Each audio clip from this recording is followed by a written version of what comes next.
इमाम वही है जो लोगों को अपने से नहीं जोड़ता बल्कि अल्लाह से जोड़ता है। मुर्शिद और पीर भी वही है जो अपनी दुकान नहीं चलाता, हुजूर का दीवाना बनाता। नबी पाक सल्लल्लाहु तआला अलैहि वसल्लम की बात और उनकी मोहब्बत सिखाता वही असल पीर है। इसीलिए मिंबरों को इस चीज से पाक रखा जाए कि यहां कोई वाहियात और खुराफात हो। मेरे अजीजों, खास तौर पर ये एक रिवाज बन गया जिसको लेकर के आज जलसों को एक एंटरटेनमेंट का जरिया बना दिया गया है। जैसे लोग कुछ खेल कूद और तफरीह देखने के लिए जाते हैं, ऐसे ही जलसों में जाने लग गए कि वहां हंसी मजाक भी हो रही हो और वहां पर अलग अलग लतीफे सुनाए जा रहे हों। ये रसूलुल्लाह का मिंबर है मेरे अजीजों। यहां से बात वो करनी चाहिए कि सारी हंसी खेल कूद मजाक मस्ती मर जाए, आंखें रोने लग जाए, अल्लाह की याद आए, हुजूर की मोहब्बत में बंदा तड़पने लग जाए, वरना तो फिर वो जलसा जलसा ही नहीं है। सबसे पहले मैं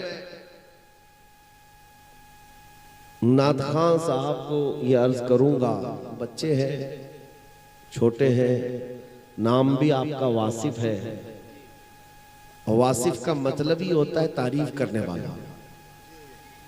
लेकिन इस नाम की लाज रखो कि ये तारीफ करने वाला दुनिया वालों की नहीं, सिर्फ मदीने वाले की। ताजदारे मदीना की तारीफ करने वाला हो तो तुम्हें वासिफ ही कहा जाए। आला हजरत को देखो, बारगाह इश्क में पहुंचो। आला हजरत से जब एक साहब ने आकर कहा था, हमारे इलाके के एक सेठ साहब हैं, उनकी शान में कुछ शेर लिख दीजिए।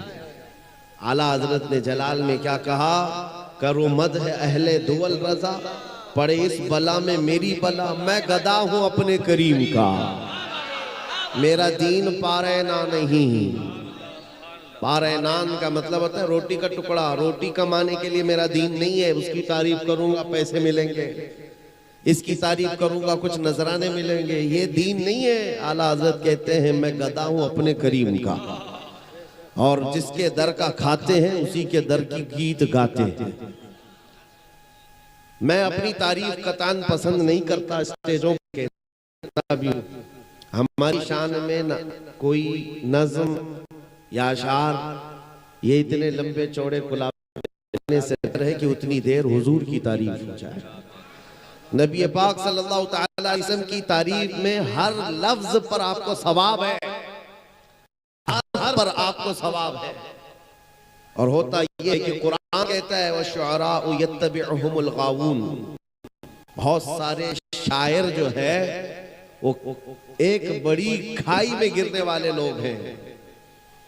हाँ, गुमराही की पैरवी करने वाले लोग हो जाते हैं, लेकिन नाते रसूल पढ़ने वालों के लिए नहीं है। शेर व शायरी करने वाले, हाँ, अगर दुनियादारी में वो मुलव्विस हो गए तो वो गुमराही की तरफ चले जाते हैं।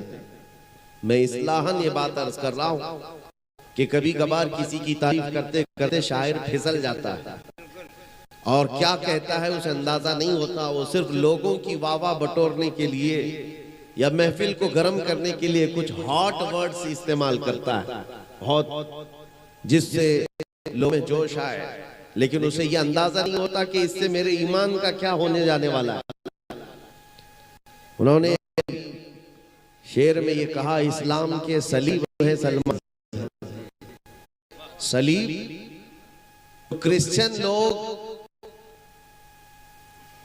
मार्क लगाते हैं जिसके ऊपर क्रॉस का निशान होता है, सलीब जिस पर फांसी दी गई उनके अकीदे के एतबार से, और उनके लिए सलीब मुकद्दस है, वो हर गले में पहनते हैं।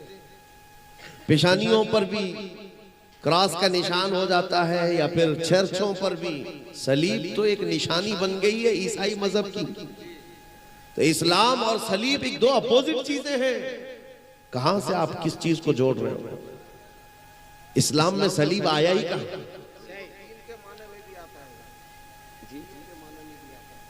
लेकिन सलीब जब किसी चीज की शोहरत हो गई उर्फ में, उसको लुग़वी माने में इस्तेमाल नहीं किया जाएगा। जब कोई चीज अब रसूल का माना कासिद है, लुग़वी माना, आप ये नहीं कह सकते कि मैं इनको भी रसूल कहूंगा उनको भी रसूल कहूंगा। रसूल का माना अब उर्फ में अल्लाह के भेजे हुए पैगंबर के लिए है, इसलिए आप लुग़वी माने की तरफ ना जाएं। सलीब मशहूर है, ईसाइयों का शिआर है, ईसाइयों की एक मजहबी निशानी है, इससे बचना बहुत जरूरी है। मैं बरात का इजहार करता हूं, बाकी उलमा इकराम अगर इससे मुत्तफिक हैं, वो इस शेर को सही माने पर समझते हैं तो ये उनका मसला है, लेकिन मैं यहाँ पर जिम्मेदारी के साथ बरात का इजहार करता हूँ। अस्तगफिरुल्लाह रब्बी मिन कुल्लि ज़ंबिन व अतूबु इलैह।